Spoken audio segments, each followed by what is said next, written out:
All right, ladies and gentlemen, welcome back. Hey, the Monday Market Report is back, and this is for the week ending August 17th of 2020. I guess this is a real true Monday Market Report. I usually upload these on Sunday night, but time just got away from me, and then here we go. Better late than never, I guess. So yes, the coin market is still quite insane, among other, I guess, collectibles, kind of markets. I've been closely monitoring, sports cards. Has been especially ridiculous. The comic book market has been, flaming hot, with even during this virus time that we're living through. Among a bunch of other different collectibles. It seems to me that people are dumping money into these type of assets. The coin market, of course, is at the forefront of all this, with its close ties to the silver and gold market. So the PMs have a lot to do with it. And then at the end of the day, what it really comes down to is that people are scared to put their money anywhere else other than in these collectibles. And they feel like it's kind of a safe haven. We have seen, in some cases, collectibles jump up into a really crazy price territory, okay? Unmatched and untested. And we're beginning to see that on some of the coins as well, okay? As you guys know, on the Monday Market Report, we take a look at some of the most relevant modern era coins. So from the year 1900 all the way up to the current date. And I can honestly say, with the finalized sales on some of the great collections listings for this past week, there is no other way to describe it other than just a euphoric kind of rush. And call it what you want to, okay? People injecting money into the coin market to build their collection, people investing in coins, as a safe haven, okay? So we could take a look at all of these. There are a few coins, most specifically, the two that you see on screen here is going to be the big topic coins for this report. However, we have a total of 18 coins that we are going to highlight on the Monday Market Report. As always, all these coins are graded. We don't have any sort of, I guess, big sale other than the Great Collections weekly sale that we're going to talk about. The more, I guess, upcoming type sales are going to be in September through like Heritage Auctions for the Long Beach sales. Stax Bowers has something going on as well. So those are going to be the next big online auctions. What we have here today is going to be a feast for the eyes, among other things. And you might want to pay close attention to some of the coins on this list. What's the thing that I always say about coins is that grade matters. It really does matter, but people are also taking a look at those second tier, not deer. I don't know why I said deer. Oh dear, what's going on here? We must be in the woods with this thing. But people are taking a look at also the second tier, okay, like a grade point lower or half a point lower. And they're pumping a bunch of money into these coins where customarily, especially when it comes to the moderns, you just don't see the amount of money being offered for some of these coins. So I'm going to stop blabbering on. We're going to get into the first coin on the list. And 97D is a coin that was made into the hundreds of millions. So it is not a rare coin by any stretch, but it certainly deserves a place on the list. And it's kind of like a little appetizer for what is going to be quite the feast through the next 17 coins. Now, this coin graded out Pcgs Mint State 68 Plus full red. This is one of those second tier coins. The top pop grade for this coin is a Mint State 69. All right, so this is a half a point grade lower. There are 3 total in the census for a Mint State 68 Plus. So take a close look at both the obverse and the reverse image of this coin to help give you an idea of what is expected for this grade level. Now, this coin right here sold for $590.62.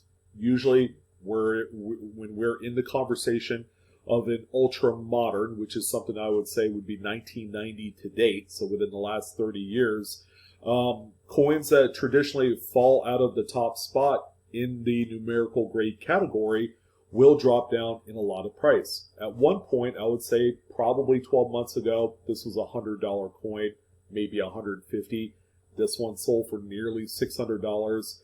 So you kind of see the direction in the actual investing and just obtaining these coins. And it also doesn't hurt that this is also a registry set dagger piece. All right, this is going to be one of those coins that's going to pump a lot of points into the registry set for Lincoln Cent collectors. Okay, so the next one that we have here is a really pleasing looking 1960 large date Lincoln Memorial Cent. This one is a PCGS Mid-State 67 Plus full red example. Now, here's a little fun fact. This is the single highest graded coin of this date and variety, the variety being the large date, which is a very, very common type. Okay, some would say the small date as a raw BU example is about a $5 to $10 coin. But here you go, you have a single finest graded example of this particular type, and then you have something that's going to be custom tailored for those registry sets. Now this one right here sold for $4,336.88. Not bad for a Pop 1. I would speculate that it would be much tougher to see a Pop 2 at this grade level, seeing as how I would say the time within the last like 20 years in which these coins were heavily graded were within the last 5 to 10 years. Post 2009 recession is when we began to see an influx of these somewhat modern, pretty ultra modern Lincoln Cents. Grading just seemed to be one of those things that has caught a huge trend in the market, and it still hasn't stopped, still hasn't slowed down. But I can tell you this, all right. The inventory for raw coins, raw full rolls or bags, is getting skimpier by the day. There's just not a lot of it out there. So we're beginning to see kind of like a tightening on a lot of these pops. Okay, so this one right here is an absolute beast. There's going to be three things that are going to play a huge role in why this 1957 Philadelphia Lincoln Wheat Cent sold for over $10,000. $10,238.62 to be exact. Is a lot of money for what I would consider to be just like, you know, one of those easier to accessible mid-state type coins. If you needed one for an album, these are easy to find for a buck or two, okay, if that. But being able to cherry pick a coin that will grade out at this level, which is a huge, huge grade. PCGS Mid-State 67 Plus full red. Okay, number 1 point, it's the top grade for this coin. Okay, number 2, it is CAC certified. All right, CAC, as you guys know, is a coin acceptance certification bean. It's green in color. It's a secondary service that pretty much audits the original grade given by PCGS. So if it fits the criteria of a 67 plus full red, this CAC company will put that little green bean on there. They've been around the business for a long time, and it pretty much enhances the value of your coin 10 to 20%. Okay, another thing also keep in mind with this coin, okay, it's high grade, it's got CAC, it's also got a little bit of toning on the obverse. You guys see that little pink there on the obverse of the coin, okay, that is what they call eye appeal. It's a little bit, it's not a whole lot, but it's the beginning progressions of the standardized toning coloration. All right, so you add all three of these together, and it's really easy to see why this one sold in excess of $10,000. It's an insane amount of money for this type of coin, but once you put all three of those things together on a coin, you know, sky's the limit almost. And in this case, five figures is realized. All right, so we have a 1952S Lincoln Wheat Cent. The coin in itself is a pretty nice coin, San Francisco dated coins in general during the 40s and 50s are generally well struck. Okay, you're not going to see a lot of the same issues that you see on the Philadelphia coins. This one is a PCGS Mint State 67 Plus full red example. It's also CAC certified. So you're 2 out of 3 on what exactly makes a coin incredibly valuable. Now this one right here sold for $1,040.62. Again, it's just a well-struck coin, as a lot of them are, and this certainly has a little bit higher pop than the 57 that we saw previous.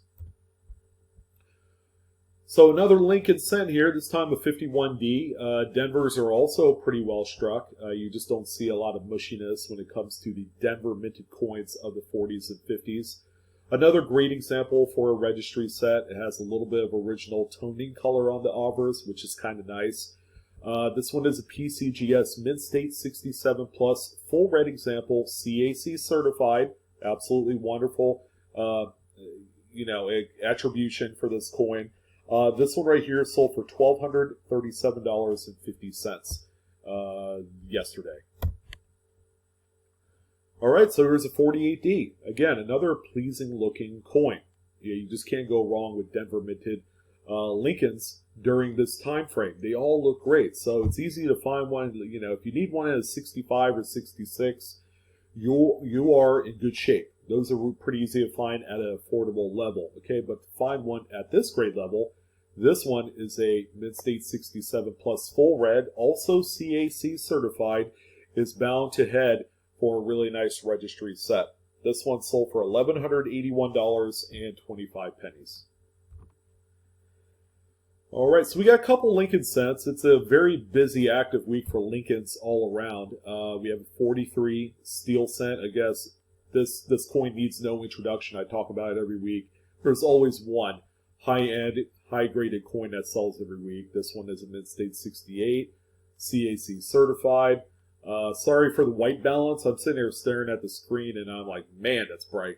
But anyways, when a coin has tons of luster on a steel planchet like this, it's a 1-year shot, okay?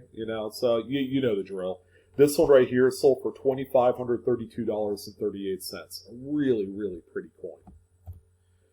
And then finally, the probably worst off looking coin out of the group is with good reason. This is a 24S. This is right in the heat of the Great Depression age. The coins were not preserved in high condition status. Furthermore, the U.S. mints, okay, all the mints, whether they're Philadelphia, Denver, or San Francisco, a lot of the coins were low mintage for the era, and a lot of the coins were not well struck. Okay, so this one right here is an incredibly tough coin to find in mint state. This is a 65 red brown. All right, it's not a full red or anything like that, but it is what it is. If you need a coin like this, which doesn't pop up on the auction circuit that often, you're kind of stuck with, I'm not going to say table scraps, so I guess I just did. This is one of those coins that's going to be, it's like, this is your only option. Therefore, you take what's given to you. So there are still going to be people, a number of bidders that are going to fight for a coin like this to add to their set. And they want something decent. All right, this is pretty decent right here. It's even got a little wood grain effect on the offers. This one sold for $1,912.50. The same grade in a full red would probably be about 3 to 4 times that dollar value. So probably like 4,000 to 6,000. It's pretty crazy how the actual color of the planchet makes a huge difference in the value.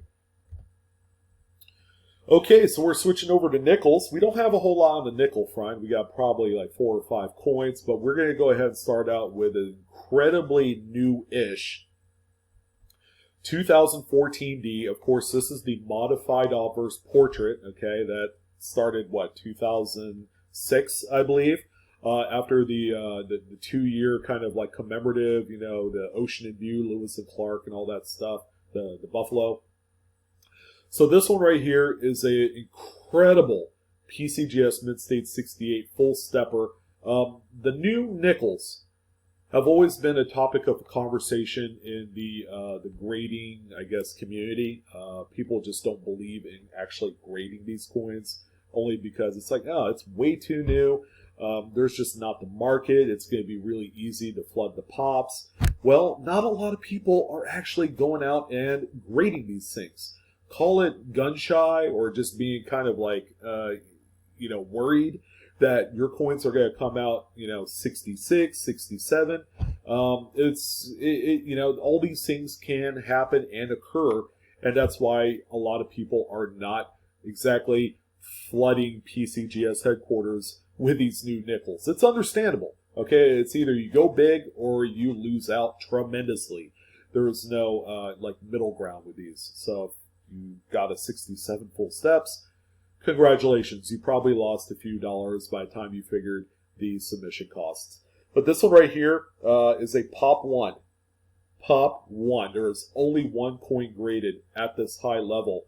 But there's 300 total graded throughout all the grades. I guess from like 64 all the way up to 68. So there you go. Not a lot of coins. All right. But it's definitely probably 10 years from now going to be one of those coins that's going to have a lot of opportunity. This one sold for $928.12. So there is a market out there. It's not quite as deep and wide as some of the older issues of Lincoln or Jefferson Nickels. But, there you go. People still need this for their registry set.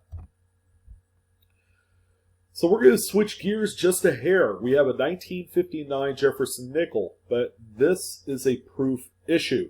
For those of you that have actually went and purchased, those proof issues from like the mid-50s all the way into the mid-60s, of course at that time there were special mint sets, then you can agree with me how tough it is to find a deep Cameo or even Cameo proof or special mint set coin. It's just near impossible. It's going to take a lot of searching, okay? And the eagle-eyed collector that actually comes across a coin with some Cameo on not only the obverse, but the reverse as well. It has to be a two-way street. This one, however, is a PCGS Proof 68 Deep Cameo. Holy smokes. This coin is beautiful. You have a lot of deep mirrored black fields on both sides of the coin, contrasted against some of that frosting on all of the devices. I mean, it's a really good looking coin. This one right here sold for $3,206.25. There's always big money for some of these 50s, 60s DCAM coins. All right, probably worth looking into if you can. All right, so this is probably one of the toughest coins to find with full steps. But here you go, 53S, another rarity in the Jefferson Nickels. Now, take a look at the coin. The strike kills me on this. It's so mushy, but the only part of the coin that has decent any strike is actually the steps on Monticello. So it's kind of crazy. I think, me personally, it's somewhat marginal, but I feel like that this coin probably looks better in hand. It's just surreal that the rest of the coin looks bad. But since we're on the topic of grade and all that, this is a PCGS Mint State 65 full stepper. Again, it's going to be like top 5 toughest coins to find with full steps. This one right here is sold for $7,537.50. If that isn't proof positive, I don't know. Just be wary if you decide to go into trying to find some of these early to mid 50s coins strictly for full steps. It's not for the faint of heart. I've seen people cry and I've seen people die when they've tried to do this. It's very challenging to say the least.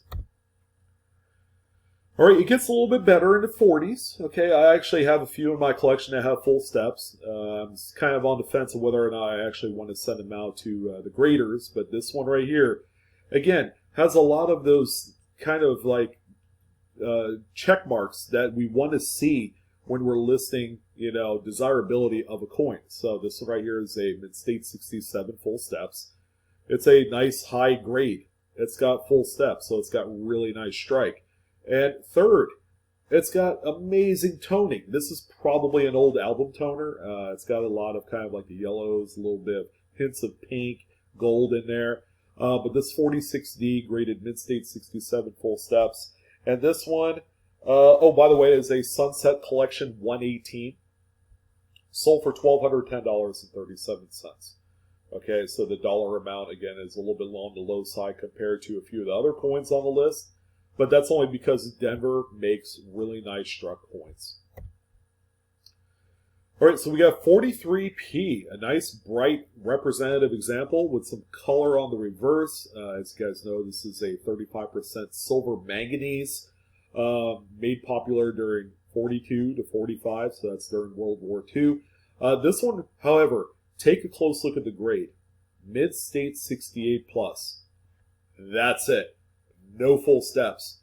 But yet, it still manages to fall on this list. Again, you have beautiful color on the reverse. You have a nice high grade. It doesn't necessarily need to have the full steps to make it a valuable coin. Okay, it could be one or the other. You have a couple different things to kind of fall back on, and that's good news if you are in the business of grading. It's not for everyone. This one right here, by the way, is the single finest grade. Okay, there's no 69 or 69 plus or anything like that. Wait, 69 plus? Is that even a thing? But anyways, how about $4,050 for this coin? Okay, might I remind you, it's not full steps. Silver wartime nickels are very easy to find with full steps, but this one just knocks it out of the park with its luster, high grade. It is delectable. You guys will love it.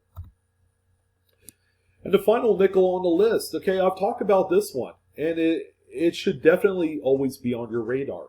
1938, D over D, repunched mint mark, Buffalo nickel. It's the final nickel in the series, the last date. It shares that same year with the first year of the Jefferson Nickel, the 38 Jefferson. So these coins were preserved in high grade. People knew that it was going to be the last year of the Buffalo Nickel. A lot of them were hoarded in rolls, bags, and everything like that. So finding a nice high grade example is not hard at all. I find them all the time, raw, in dealer cases, inventory, online, you name it. But make sure you can keep an eye out for these coins with either the RPM, the D over D, which is what this one is, or the over mint mark, the D over S. They're both very popular. They're both Cherry Picker's Guide varieties. This one is a very clean mid-state 67 plus, also CAC certified. Keep that in mind if you have graded coins. Send it off to CAC. Pay them a few bucks, a few shekels rather, and get that green bean because it's going to enhance the value of your coin. So this one right here sold for $1,968.75. Still worth quite a bit of money for a coin that probably was purchased for about 50 bucks. All right, so we got another brand new coin on the list. I don't talk about dimes that often, especially modern Roosevelts, but hey, we got 2011 Philadelphia. This one grades PCGS mid-state 68 plus full bands. It sounds very fancy and very, very trendy for the landscape of investable coins. However, it's a brand new kind of like ultra modern. It really is. So this one right here sold for $562.50. I think dimes are still very underrated in the landscape of collectible coins and numismatics. It's only going to be a matter of time. I would say when that time comes, whenever the mint feels comfortable with discussing a design change, that's where we're going to see a lot of desirability for some of the older coins. Okay, the older torchback with the olive sprig and all that great stuff. So this one right here is a great registry set coin. Again, not a world beater, but at least you guys know what to expect for a high grade beast coin like this. Now, on the other side of the spectrum, we have a coin with a lot of spectrum. Okay, it's like a kaleidoscope for the eyes. I'm not kidding. But any sort of dime, Roosevelt dime or Mercury dime with a lot of eye appeal is desirable.